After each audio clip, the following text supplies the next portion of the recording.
आकाशवाणीचं हे सुवर्ण महोत्सवी जळगाव केंद्र आहे. आता आकाशवाणीच्या 90 वर्षपूर्ती निमित्तानं विशेष कार्यक्रम मालिका प्रसारित करीत आहोत. देशाचा आवाज आकाशवाणी ऋणानुबंध #19. लेखक किशोर कुलकर्णी, लेखकासह सहभाग सारिका दांडगे यांचा. कार्यक्रमाचे सादर करते ज्ञानेश्वर बोबडे.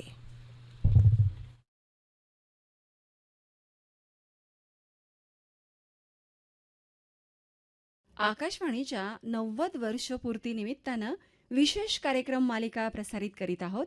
देशाचा आवाज आकाशवाणी ऋणानुबंध #90. नमस्कार श्रोते हो मंडळी, देशाचा आवाज आकाशवाणी ऋणानुबंध #90 या आजच्या भागात बोलणार आहोत, ज्याचा थेट संबंध आपल्या आजच्या माहितीच्या युगाशी आहे. हो, देशाचा आवाज आकाशवाणी ऋणानुबंध #90 या 90 वर्षांच्या वाटचालीचा आढावा आपण आज या मालिकेत घेत आहोत. अत्यंत रोचक प्रवास इथं उलगडला जाईल. चला तर मग श्रोते हो, जाऊया 90 वर्षांपूर्वीच्या काळात. हो ना मंडळी, आज आपण मोबाईलच्या युगामध्ये वावरतो. हो इंटरनेट, मोबाईलवर अगदी सहज रेडिओ ऐकता येतो. हो ना. पण विचार करा, 90 वर्षांपूर्वी जेव्हा इंटरनेटचा किंवा मोबाईलचा लवलेशही नव्हता, तेव्हाचा काळ कसा असेल? तो काळ पूर्णपणे वेगळा होता. लोक एका मोठ्या लाकडी पेटीभोवती म्हणजेच रेडिओ भोवती तासनतास जमायचे आणि रेडिओ ऐकत असायचे. अगदी खरंय. आज आपण एका क्लिकवर जगाशी जोडलं जातो. हो ना. पण त्यावेळी लोकांचा खरा दोस्त रेडिओच तर होता.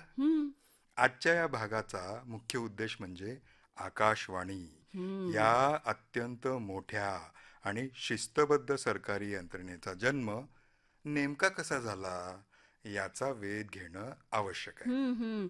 आणि आकाशवाणी म्हटलं की एक खूप मोठी विशाल सरकारी इमारत, खूप कर्मचारी असं चित्र आपल्या डोळ्यांसमोर उभं राहतं ना श्रोते हो. हो, मलाही अगदी असंच वाटायचं.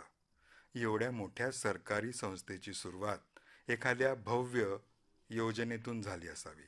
पण जेव्हा मी हे वाचन केलं तेव्हा मला एक वेगळाच धक्का बसला. या विशाल सरकारी यंत्रणेचा आणि तिच्या सुरुवातीच्या त्या अत्यंत वेगळ्या स्वरूपाचा विरोधाभास खरंच थक्क करणार आहे. हो, तोच तर या गोष्टीचा मूळ गाभा आहे. श्रोत्यांना हे ऐकताना नवलच वाटेल की एवढा मोठा राष्ट्रीय संवादाचा कणा निर्माण कसा झाला बरं. हा अत्यंत लहान आणि पूर्णपणे अपयशी ठरलेल्या प्रयोगातून सुरू झाला होता. बाप रे, अपयशी प्रयोग? हो, म्हणजे एखाद्या स्टार्टअप सारखं नाही का? अगदी तसंच. आकाशवाणीचं आजचं हे विशाल रूप समजून घ्यायचं असेल ना श्रोते हो, तर आपल्याला त्याच्या सुरुवातीच्या त्या खाजगी बीजाकडे जावं लागेल. अच्छा, म्हणजे सुरुवातीला हे सरकारी नव्हतं तर? अजिबात नाही. तुम्ही मघाशी म्हटल्याप्रमाणे ही कथा अगदी आजच्या काळातल्या एखाद्या स्टार्टअप सारखीच आहे. जून 1923चा तो काळ होता. 1923 म्हणजे बघा, रेडिओला 100 वर्षाचा वर झाले. हो. आपण तर 90 वर्षांची गोष्ट करतोय. ते कसं? हो, अगदी खरंय. मी त्याची निर्मितीच सांगते बर का, ऐका. जून 1923 मध्ये रेडिओ क्लब ऑफ बॉम्बेनं मुंबईतल्या एका छोट्याशा खोलीतून आपलं पहिलं प्रसारण सुरू केलं. हा एक अतिशय लहान आणि प्रायोगिक प्रयत्न होता त्यांचा. एका खोलीतून? कमाल आहे बुवा. हो ना. मग त्यानंतर हळूहळू कलकत्ता आणि मद्रास क्लब सुरू झालेत. पण खऱ्या अर्थानं व्यावसायिक सुरुवात झाली ती जुलै 1927 मध्ये.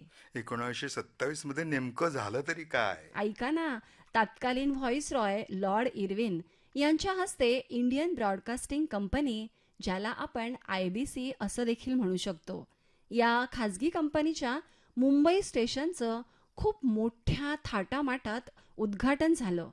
अच्छा, म्हणजे इंडियन ब्रॉडकास्टिंग कंपनी ही प्रायव्हेट कंपनी होती तर? हो, पूर्णपणे खाजगी आणि तंत्रज्ञान पण अगदीच नवीन होतं. पाश्चात्य देशात म्हणजे इंग्लंड आणि अमेरिकेत रेडिओ ब्रॉडकास्टिंग खूपच वेगानं वाढत होतं. तिथं हे तंत्रज्ञान हातोहात खपलंही जात होतं. मग भारतातही तसंच झालं असेल ना? नाही, इथंच तर खरी गोम आहे. भारतात केवळ 3 वर्षात म्हणजे 1 मार्च 1930 रोजी ही IBC कंपनी पूर्णपणे बंद पडली. बापरे, अवघ्या 3 वर्षामध्ये त्यांना थेट गाशा गुंडाळा लागला की. हो, त्यांची आर्थिक अवस्था इतकी वाईट झाली की त्यांना कंपनीचं कामकाज पूर्णपणे थांबवावं लागलं. ब्रॉडकास्टिंग सुरू करणं हा अत्यंत खर्चिक व्यवसाय होता. म्हणजे स्टुडिओ उभारणं हम्म. इत्यादी सगळं सगळं करणं. हो ना. आणि त्यासाठी लागणारी तांत्रिक उपकरणं परदेशातून मागवणं, या सगळ्यांसाठी प्रचंड मोठ्या भांडवलाची आवश्यकता होती. त्या काळी जाहिराती तर नसतीलच. नाही, मग पैसे कसे मिळायचे? हे बघा, महसुलाचे फक्त 2च मार्ग होते. एक म्हणजे रेडिओ सेटची विक्री आणि दुसरं म्हणजे त्या रेडिओसाठी द्यावं लागणारं वार्षिक परवाना शुल्क. अच्छा, म्हणजे रेडिओ घेण्यासाठी पैसे द्या हम्म. आणि ते वापरण्यासाठी सरकारला दरवर्षी लायसन्स फी पण हो द्या. ना, अगदी बरोबर. आणि 1920च्या दशकात भारतात रेडिओ खरेदी करणं ही काही साधी गोष्ट नव्हती बरं का. ती अत्यंत महागडी आणि चैनीची गोष्ट समजली जायची. सामान्य भारतीय माणसाच्या आवाक्यात हे यंत्र अजिबात नव्हतं. अजिबात नाही. मग साहजिकच रेडिओ घेणारे लोक खूप कमी असतील नाही का? अहो, अगदी मोजकेच म्हणा ना.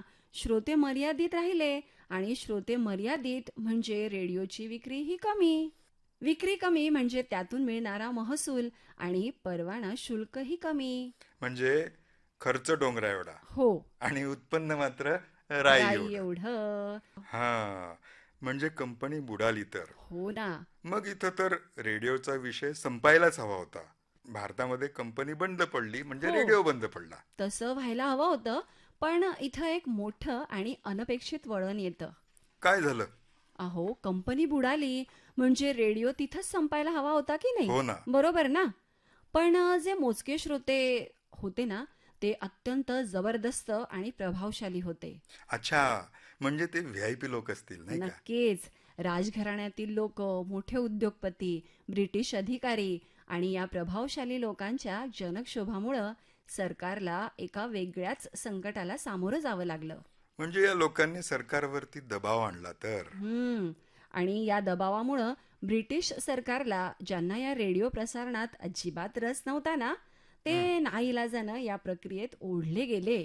काय सांगताय? हम्म. म्हणजे सरकारला स्वतःहून रेडिओ सुरू करायचा नव्हता. मुळीच नाही. त्यांना ही अगदी डोकेदुखीच वाटत होती हो. पण श्रोत्यांच्या रेट्यामुळं त्यांना नाईलाजानं गुंतवणूकदार बनावंच लागलं. हा तर आणखी एक धक्का आहे. हम्म. मला वाटायचं सरकारनंच हा मोठा प्रकल्प आणला असेल. तसे नाहीये. 1 एप्रिल 1930 रोजी इंडियन स्टेट ब्रॉडकास्टिंग सर्व्हिस म्हणजेच ISBS या नावानं सरकारनं 2 वर्षांसाठी प्रायोगिक तत्वावर याची जबाबदारी स्वीकारली. बरं, म्हणजे मग त्यांनी 2 वर्षांसाठी एक प्रयोग म्हणून हे हाती घेतलं. हो. आणि तुम्हाला माहितीये का, त्यांनी हे काम सुरुवातीला कोणत्या विभागाकडे सोपवलं असेल बरं? अर्थातच माहिती आणि प्रसारण विभाग, नाही बरोबर ना? हो, नाही. त्यांनी हे काम उद्योग आणि श्रमरोजगार विभागाकडे सोपवलं. काय? इथंच खरी रंजक गोष्ट समोर येते. थोडं विचित्र नाही का वाटत? हो ना, वाटते हो. म्हणजे तत्कालीन प्रशासनानं रेडिओ स्टेशनला एखाद्या कापड गिरणी किंवा सिमेंटच्या कारखान्यासारखं समजलं होतं का यांना? हो ना. जर आपण ह्याचा मोठ्या संदर्भाशी संबंध जोडला ना, तर प्रशासनाची तत्कालीन मानसिकता आपल्याला लगेच लक्षात येते. हो. सरकार रेडिओकडं माहितीचं किंवा संवादाचं माध्यम म्हणून बघतच नव्हतं मुळी. मग काय म्हणून बघायचे ते? त्यांच्या दृष्टीनं ते केवळ एक तांत्रिक यंत्र होतं. मोठे ट्रान्समीटर आहेत, तारा आहेत, इंजिनियर्स घाम गाळून ते चालवत आहेत. म्हणजे हा एक तांत्रिक उद्योग आहे, हो. असा त्यांचा सरळ साधा समज होता. बापरे, हम्म. म्हणजे रेडिओची ताकद काय आहे हे त्या ब्रिटिश सरकारला सुरुवातीला कळलंच नव्हतं. नाही ना. त्यांनी त्याला कारखान्यासारखी वागणूक दिली म्हणजे. हो ना. पण हा दृष्टिकोन कायम राहिला नाही बरं का. हम्म. इथूनच प्रशासकीय दृष्टिकोनातील स्थित्यांतराचा प्रवास सुरू होतो. म्हणजे कधीतरी त्यांना साक्षात्कार झालाच म्हणायचा. एका कारखान्यासारखी वागणूक मिळणाऱ्या रेडिओचं महत्व प्रशासनाला कसं आणि केव्हा समजलं? जसा जसा काळ पुढे गेला की नाही तसं प्रशासनाला जाणवलं की हे केवळ एक तांत्रिक यंत्र किंवा लोखंडाचा डबा नाहीये. हम्म. हे झपाट्यानं माहिती पोहोचवणारं अत्यंत वेगवान आणि ताकदीचं माध्यम आहे. यातून निघणारा आवाज थेट लोकांच्या घराघरात आणि मनापर्यंत पोहोचतोय. हो, खरंय. हम्म. सरकारनं शेवटी रेडिओचं खरं सामर्थ्य ओळखलं, हो, असंच म्हणता येईल ना? अगदी छान उपमा दिलीत बघा तुम्ही. आणि या जाणीवेतूनच मे 1932 मध्ये सरकारनं एक ठाम निर्णय घेतला. हम्म. त्यांनी ठरवून टाकलं की हा विभाग आता कायमस्वरूपी स्वतःच्या अखत्यारीत घ्यायचा.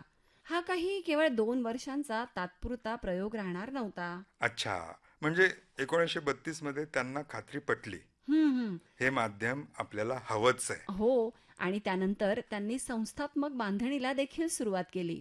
मार्च 1935 मध्ये कंट्रोल ऑफ ब्रॉडकास्टिंग हे एक स्वतंत्र आणि महत्त्वाचं पद निर्माण करण्यात आलं. आणि ऑगस्ट 1935 मध्ये लिओनेल फिल्डेन हे पहिले कंट्रोलर म्हणून भारतात आले. हम्म. हा काळ खऱ्या अर्थानं या संस्थेच्या उभारणीचा होता.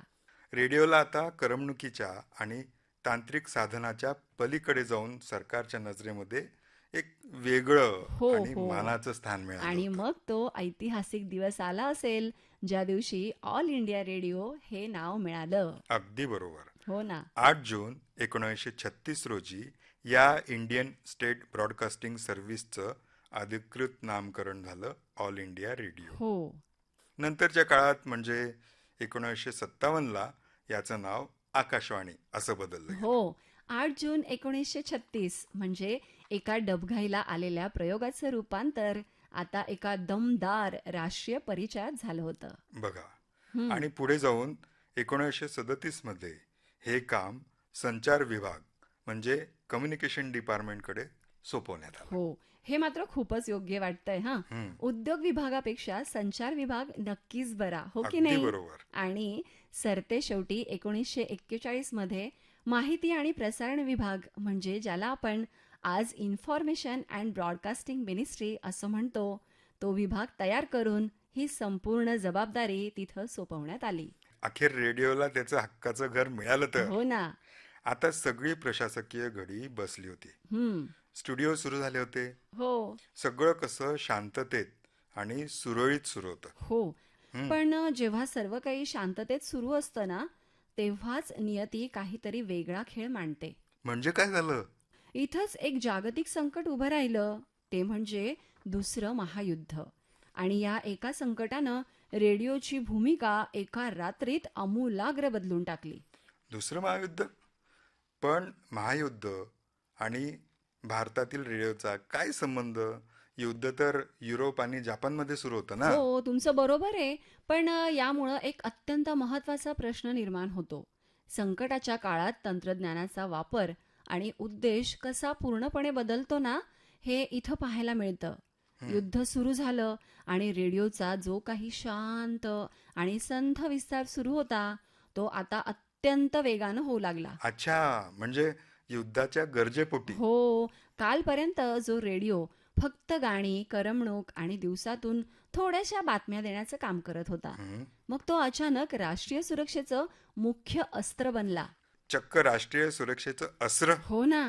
एका घरातील मनोरंजक मित्राकडून थेट राष्ट्रीय सुरक्षेचा सेनापती हम्म. अशी बदललेली भूमिका होती तर. अगदी तसंच. कारण युद्धकाळात माहिती हीच सर्वात मोठी ताकद असते. शत्रूच्या हालचाली काय आहे, हवाई हल्ल्याचा काही धोका आहे का, सरकारचे तातडीचे आदेश काय आहे, हे सर्व लोकांपर्यंत वेगानं पोहोचवणं तितकंच आवश्यक होतं. आणि त्या काळामध्ये रेडिओपेक्षा वेगवान दुसरं कुठलं माध्यमच नव्हतं नाही ना. हो, तुमचं बरोबर आहे. आणि केवळ माहिती देणं नाही, तर शत्रूच्या खोट्या प्रचाराला उत्तरं देणं बरोबर. आणि घाबरलेल्या जनतेला दिलासा देणारे हे संदेश थेट लोकांपर्यंत पोहोचवणं, यासाठी रेडिओचा वापर होऊ लागला. हम्म. जनजागृती आणि सुरक्षेसाठी रेडिओ हाच खऱ्या अर्थानं देशाचा संवादाचा खरा कणा बनला. कमाल आहे. हम्म. म्हणजे ज्या तंत्रज्ञानाला सुरुवातीला ब्रिटिश सरकारनं नाकं मुरडली होती, तेच तंत्रज्ञान त्यांना युद्ध काळामध्ये तारणहार वाटू हो. लागलं, नाही का? मग आणि युद्धामुळं करमणुकीचं साधन थेट राष्ट्रीय सुरक्षेच्या माध्यमात बदललं गेलं. मंडळी, जर आपण आजच्या या चर्चेचा सारांश काढला तर हा प्रवास खरोखर अंगावर काटा आणणार आहे. हो ना. जून 1923 मध्ये मुंबईतल्या एका छोट्या खोलीत छोटासा प्रयोग. हो. त्यानंतर त्या IBC कंपनीचं भयानक आर्थिक अपयश, कंपनीचं गाशागुंडाळणं, हो ना. मग मोजक्या श्रोत्यांच्या दबावामुळं नाईलाजाने का होईना पण सरकारनं केलेला प्रवेश. हो, आणि हळूहळू झालेलं स्थित्यांतर 8 जून 1936ला मिळालेलं ऑल इंडिया रेडिओ हे दिमाखदार नाव. शेवटी दुसऱ्या महायुद्धामुळं करमणुकीच्या साधनाचं राष्ट्रीय सुरक्षेच्या मुख्य प्रवाहात झालेलं रूपांतर, त्यानंतर भारताला मिळालेलं स्वातंत्र्य, बरोबर. इथपर्यंतचा हा प्रवास आहे. माहितीच्या युगामध्ये आपण वावरतो, हो ना. इंटरनेटच्या महाजालात आहोत. हो. त्याचा पाया या अशाच अडथळ्यांमधून आणि जागतिक संकटांमधून पार पडलेल्या ऐतिहासिक प्रवासात रचला गेला आहे. अगदी 100% खरं आहे तुमचं. आणि याच संदर्भातून एक विचार आज आपण आपल्या श्रोत्यांसाठी सोडून जात आहोत. कोणता विचार? ऐका, जर दुसऱ्या महायुद्धासारख्या एका जागतिक संकटानं रेडिओला निव्वळ मनोरंजनाच्या साधनातून थेट राष्ट्रीय सुरक्षेच्या आणि माहितीच्या अत्यंत महत्वाच्या प्रवाहात आणलं असेल तर आजच्या काळात जगावर ओढवणारी संकट म्हणजे समजा उद्या एखादी नवीन महामारी आली, हो किंवा भीषण जागतिक सायबर युद्ध सुरू हो झालं, ना. तर सध्या कोणत्या मनोरंजनाच्या तंत्रज्ञानाला उद्याच्या सर्वात महत्वाच्या आणि अनिवार्य साधनामध्ये बदलता येईल? श्रोते हो, आजच्या या सखोल चर्चेत आज आपण आता इथेच थांबूया. आता ऐकूया आकाशवाणीचे 90 वर्षांचे श्रोते श्रीराम साळुंखे यांचं मनोगत. माझं नाव श्रीराम सखाराम साळुंखे, राहणार खेडगाव, तालुका चाळीसगाव. माझा जन्म 1/8/1931. शिक्षण पाचवण्याचं झालं 1950 साली. मी 7वी पास झालो. त्यावेळेस म्हणजे हा जिल्हा मागासलेला होता निजामशाहीचा. त्यावेळेस तिथं शाळा नव्हत्या म्हणून शाळेचं नवीन भरती केली. ती आम्हाला इकडे दोन्ही जिल्ह्यात अर्ज पाठवले. 1960 साली शिक्षक म्हणून नेमणूक झाली. पहिला पगार म्हणजे 14/12/60ला ट्रेनिंग एक्सचेंजवर माझ्या नेमणूक झाली. नंतर 14/12/60ला क्लेज याच्यावर नेमणूक झाली, जिथून सर्व्हिस झाली. तेव्हा मी पहिला पगारावर रेडिओ घेतला, बुस रेडिओ. त्याच्यावर त्यांचे भाषण त्यांचं ऐकलेलं आहे. घरचे लोकांचे वडील माझे त्या सर्व्हिसला लागायच्या अगोदर म्हणजे 1950 सालीच माझे वडील वारलेले होते. मी 10 वर्षापर्यंत मजुरी केली आणि नंतर 1960ला मी सर्व्हिसला लागलो. मग जबरदस्त कोणीच नव्हतं, मी कोणाला विचारणार. म्हणून मी पहिलाच पगारावर रेडिओ घेतला. नागपूर, मुंबई, पुणे केंद्रावरून बातम्या, जाहिराती, मनोरंजन कार्यक्रम जे व्हायचे ते रचायचे. मी 6 वाजेला मारुतीच्या पारावर जाऊन बसलो आणि तिथं रेडिओ घेऊन मग ते लोक तिथं ऐकायला येत. लोक बी यायचे आणि मुलांचं बी विद्यार्थ्यांचा बी जमा होत तसं. त्याच्या मुलांना बालगीत वगैरे जे रेडिओ द्यायचे ते सुद्धा मुलांना सांगायचं आणि कार्यक्रम मुलांना शिकवायचा. शिक्षकच मानला जाईल रेडिओ. हा, कामगार सभा ऐकलेलं आहे ना. 62ला युद्ध झालं, नंतर 65ला युद्ध सुरू झालं, नंतर 71ला सुरू झालं. कार्यक्रम यायचे देशभक्ती, वंदे मातरम, म्हणजे 83-84च्या दरम्यान ही TV आली. या TVवर बातम्या, गीते, जाहिराती वगैरे सगळे हे याच्यावर ऐकत असतो. रेडिओसाठी आहे. हा, रेडिओ पेक्षा मी 5 वर्षांनी मोठा आहे. हा, रेडिओ माझा साथीदार आहे. माझं 1961ला लग्न झालं. एवढं की प्रगती झाली माझी. 6 वाजेला बातम्या ऐकायचा. इतर बातम्या म्हणजे सगळी माहिती त्याच्यात मिळत होती.